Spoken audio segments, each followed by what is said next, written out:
بسم الله الرحمن الرحيم.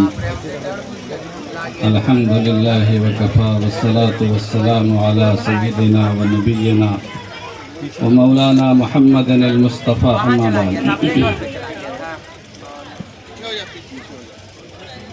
قال النبي صلى الله عليه وسلم: النكاح من سنتي ومن لم يعمل بسنتي فليس مني، أو كما قال عليه الصلاة والسلام.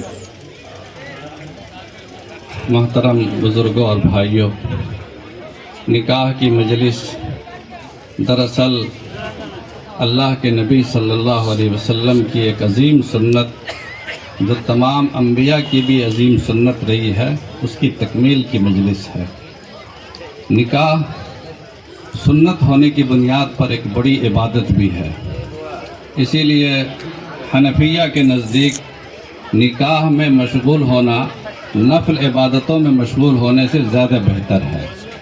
کوئی آدمی نکاح کے جھنجھٹ سے بچنے کے لیے یہ سوچے کہ نکاح میں ہزاروں پریشانیاں ہیں، بال بچوں کی ذمہ داریاں ہیں، اس سے بہتر ہے کہ اللہ اللہ کریں، نفل پڑھیں، نمازیں پڑھیں.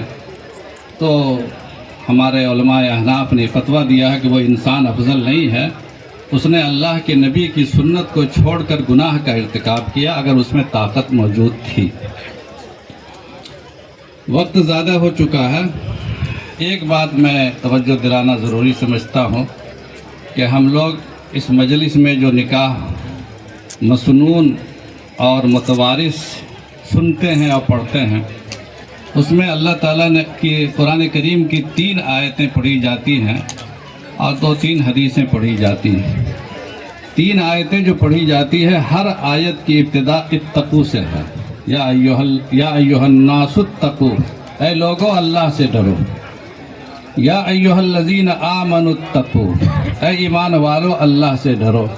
یا ایھا الذین آمنوا اتقوا اللہ حق تقاتہ، جیسا ڈرنا چاہیے ویسا ڈرو.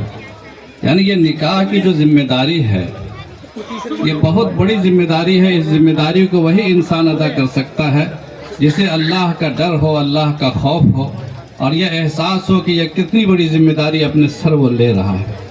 اسی کے ساتھ اس بات کی طرف بھی اشارہ ہے کہ ہم لوگوں کی جو نکاح کی مجلسیں ہو رہی ہیں آج کل، کیا وہ اللہ کے اس تقویٰ کی تلقین کے مطابق ہے؟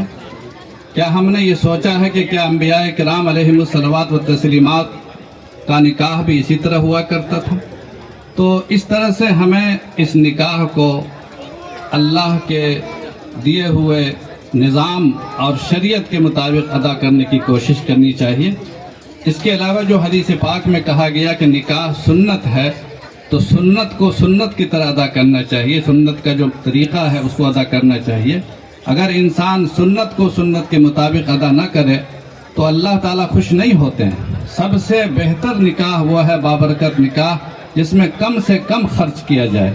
تو ان چیزوں کا ہمیں اہتمام کرنا چاہیے. خطبے کو ہم نے ایک عادت بنا کر سن لیا ہے، مگر یہ توجہ نہیں دی کہ اللہ کتنا ڈراتا ہے، تقویٰ کی تلقین کرتا ہے اور کہتا ہے